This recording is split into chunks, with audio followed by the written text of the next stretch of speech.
Doctor बीना चतुर्वेदी की आवाज़ में उनके कहानी संग्रह माँ से पिंजरे की चिड़िया कहानी सुनिए। इस कहानी में अंजलि अपने माता पिता की इकलौती संतान थी, जिसे बहुत लाड़ प्यार से पाला और सुशिक्षित किया था।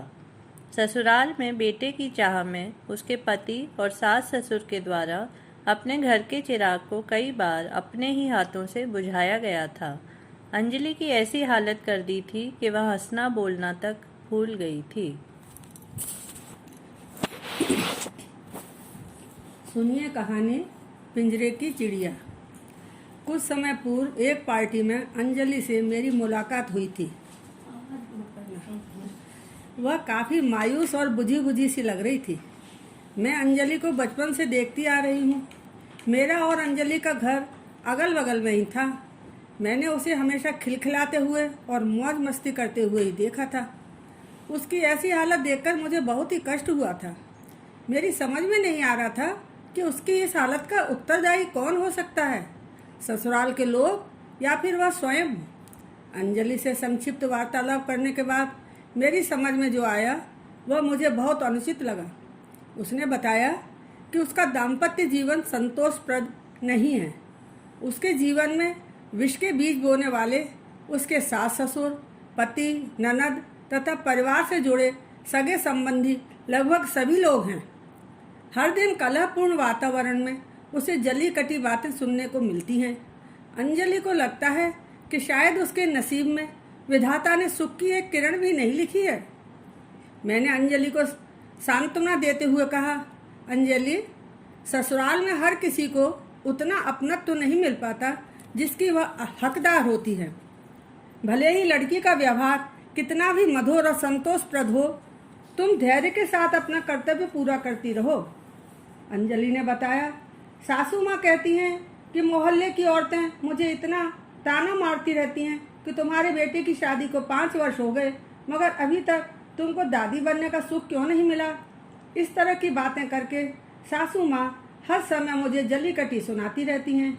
मेरे हर काम में कोई न कोई कमी निकालने से कभी नहीं चूकती।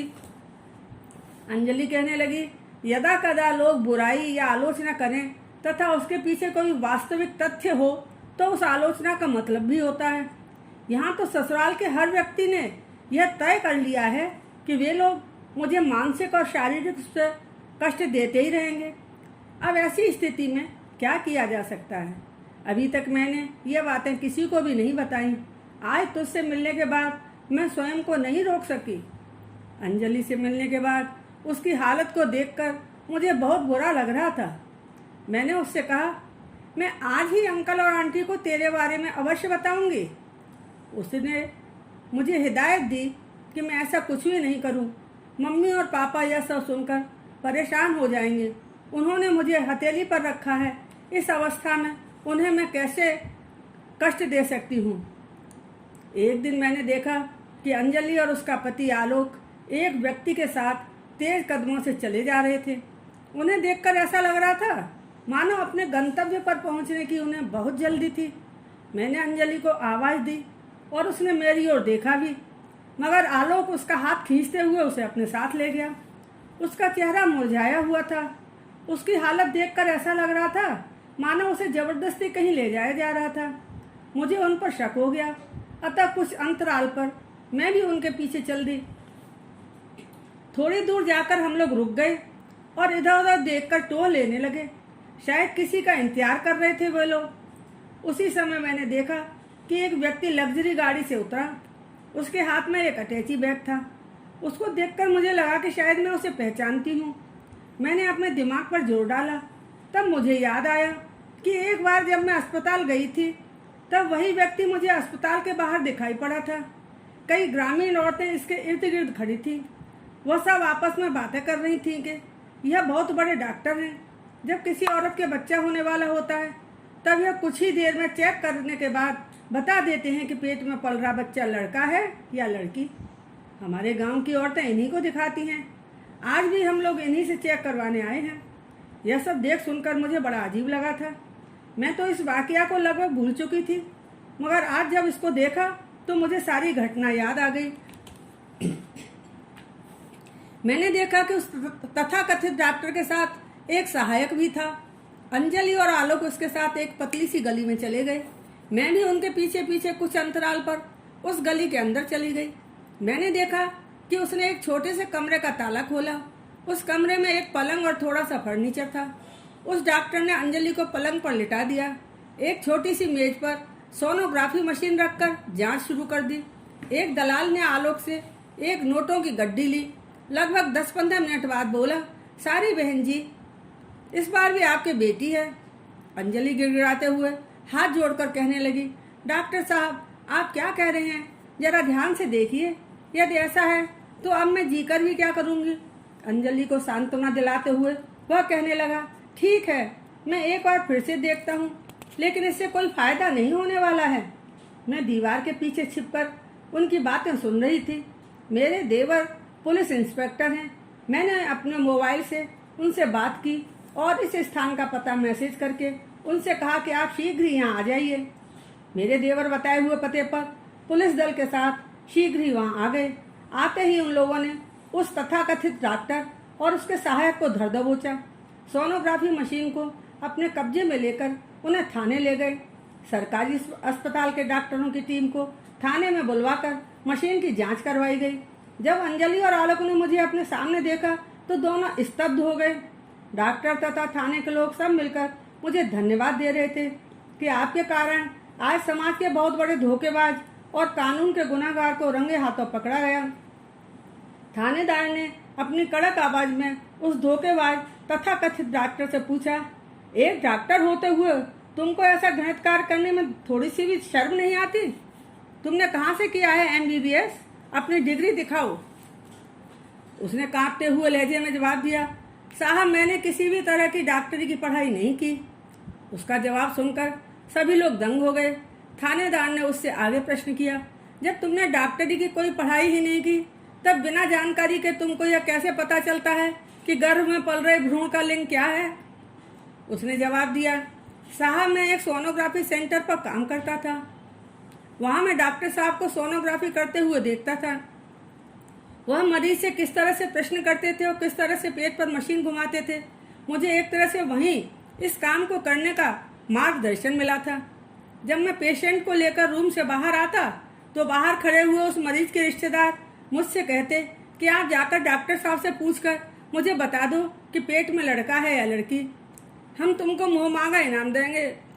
प्रलोभन वश में बस उन लोगों से अपने मन से ही उन्हें जवाब देकर मनमानी रकम ऐंठ लेता था।